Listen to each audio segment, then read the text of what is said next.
A small group of women are turning the loss of a loved one in war into action. The Travis Manion Foundation keeps the memories of fallen troops alive by bringing their stories to communities across the country. It has empowered more than 60,000 veterans and families over the last decade. Jan Crawford talked with 3 of the foundation's leaders, including Heather Kelly. She is the daughter-in-law of White House Chief of Staff John Kelly. And for the first time on TV, she opened up about the loss of her husband. Jan is at the Marine Corps War Memorial in Arlington, Virginia. Jan, good morning.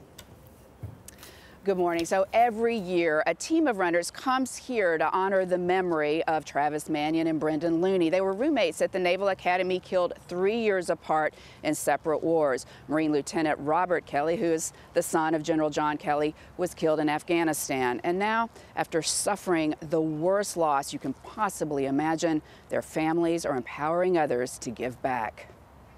From their first days at the Naval Academy, Travis Manion and Brendan Looney stood together. Brendan and Travis are really brothers from another mother. So it seemed only fitting that in the end, Travis and Brendan would rest together.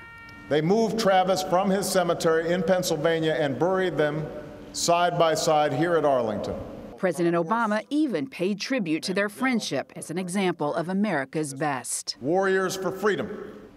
Brothers forever. In their families' shared loss, Brendan's wife, Amy, and Travis's sister, Ryan, also found a new beginning. You get to this point that it's like, what comes next? Brendan's mantra that he lived by was be strong, be accountable, and never complain. And that's be strong, be accountable, and never complain. Yeah. You can be faced with challenges, but it's really about what are you going to do? Heather Kelly lost her husband, First Lieutenant Robert Kelly, in Afghanistan. How did you come through that? I think sometimes it still kind of feels like it's happened to another person. It's hard to believe that this is Rob and I's story.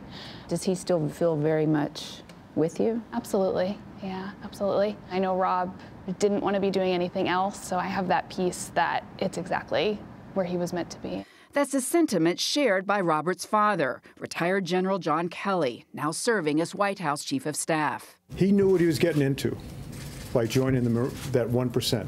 When he died, he was surrounded by the best men on this earth, his friends.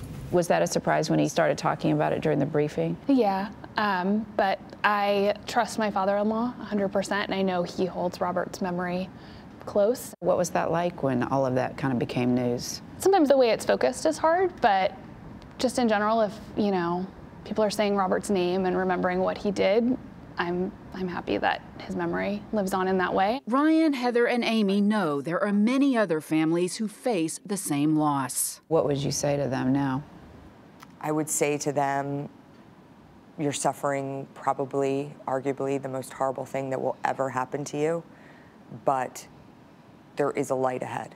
For these women, that light was the Travis Manion Foundation, named for Ryan's brother and inspired by one simple phrase. We all asked ourselves, if not me, then who? Those were the 5 words that my brother spoke before he left for his second deployment. The foundation uses those words to bring together veterans and their families with hundreds of thousands of civilians across the country. Those volunteers go on to serve in different ways, cleaning up communities here at home, building houses in underdeveloped countries, pick it up, you're gonna be right where you're at. Or simply sharing the importance of character with millions of school-aged children growing up without a positive role model. It's not only beneficial to the communities that are receiving that impact through the work that we do, but it's also beneficial to that Gold Star family member or that veteran that's getting out of the military and wants to feel that sense of camaraderie and service and purpose and meaning again. The foundation has also shown these women sides of themselves they never imagined. I think all of us are just striving to live lives worthy of Travis and Brendan and Robert's sacrifice. All of us in very different ways have been pushed outside of our comfort zone. Yeah. What would Brendan say? He would be very proud of some of the accomplishments that I've had and things that I've overcome. He would be floored that I ran 26.2 miles. Or climbed to the top of Monte Picchu. I was at a point where if someone was like, yeah, this should be great for you to do, I'd be like, well, whatever. What do I have to lose at this point? Would Rob be surprised? Yes, absolutely. He would be shocked.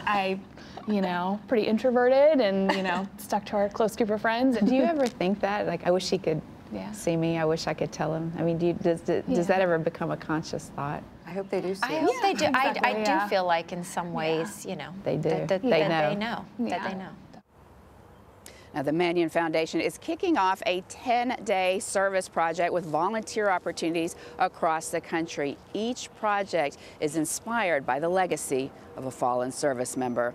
Norah? Oh, Jan, thank you so much for bringing us that interview and that story and highlighting their work. And I love that they're finding meaning in continuing service, you know, service to others. Me too. Really beautifully done. And promoting that phrase, if not me, then who? Which is still a very small percentage of Americans who take that oath. Right. Thank you, Jan, again.